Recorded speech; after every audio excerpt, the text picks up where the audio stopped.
The three forms of prophecy. I have tried to express in the last reflection that true prophecy is not a reality that creates divisions or factions within the Church, not a criticism which seems to tear apart the unity of the Church, but rather ultimately nothing but a service to that truth in which authentic unity and intimacy alone can flower and be safeguarded. This is also what I meant earlier when I spoke about how prophecy inherently strives to speak not from one's own personal perspective or from a merely intellectual standpoint, even if it makes use of both, but from a living contact with God Himself in contemplative love and virginal receptivity. John the Evangelist is a beautiful and probably the best example of such authentic prophecy, of the ability to speak from a direct and intimate contact with the throbbing heartbeat of the Trinity, made incarnate within the heart of Jesus Christ. As he writes, "What we have seen and heard, we proclaim also to you, so that you may have communion with us, and our communion is with the Father and with His Son, Jesus Christ." 1 John chapter 1, verse 3. Is not everything I have said until this point contained here? A living contact with the truth, and speaking from this contact as a service of that communion which can flower and be safeguarded only within the space opened up within this truth. And in this respect, true prophecy is manifested not in pitting one camp against another, for example, the laity against the hierarchy, the traditionalists against the progressives, but rather in returning to the wellspring of all love, to the ravishing fullness of all beauty, the perfection of all goodness, and the undivided light of the single truth.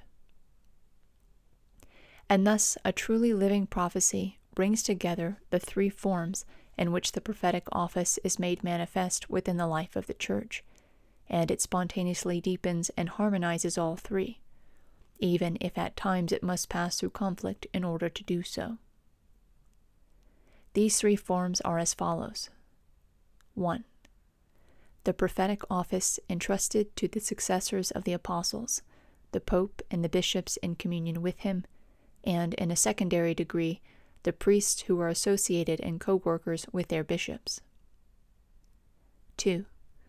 The prophetic sense of all the faithful, which tradition calls the sensus fidelium, or sensus fidei, sense of the faithful or sense of faith.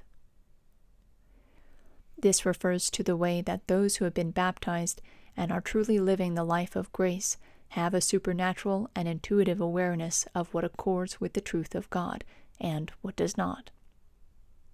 3. The prophetic vocation itself, which is not given to all, but to certain persons entrusted with a word to speak within and to the Church at a particular time and place, for example, St. Francis or John Paul II. This word, if authentic, is nothing but a living contact with the truth of the gospel in its radicalism and fullness, even if it is made concrete in a particular way according to the needs of the Church and the intentions of God. And this word is often directed both to the faithful and to the hierarchy of the Church, in other words, to number 1 and 2, in order to call them back, or more deeply, to fidelity to Christ and to the fullness of the truth entrusted by God to the Church. A true living of prophecy, which is manifest and active not only in words but in actions, in prayer, and in the very fabric of life, always works to build up the Church in her fullness, and to bring these three elements together into ever greater harmony and unity within the single, undivided light of the Trinity present in the world through Christ and His Church. And thus it is a way of being and speaking, a life become word, which speaks not for itself, but for the other, for the one who has loved the human heart so passionately and grasped this heart so deeply that it becomes transparent for the outpouring of His light and love into the world. As Jesus Himself says, "I have not spoken on my own authority. The Father who sent me has Himself given me commandment what to say and what to speak." And as He says of the Holy Spirit, "When the Spirit of truth comes, He will guide you into all the truth, for he will not speak on his own authority, but whatever he hears he will speak. John chapter 12, verse 49, and chapter 16, verse 13.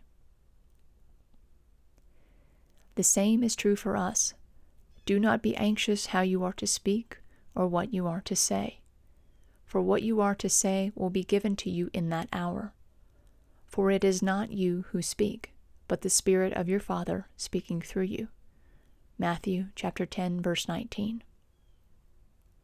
In this too, we are to be like Mary and the beloved disciple, who live at the very wellspring of all intimacy, which is the open heart of Christ, which is the reconciling place of his own crucified and risen body.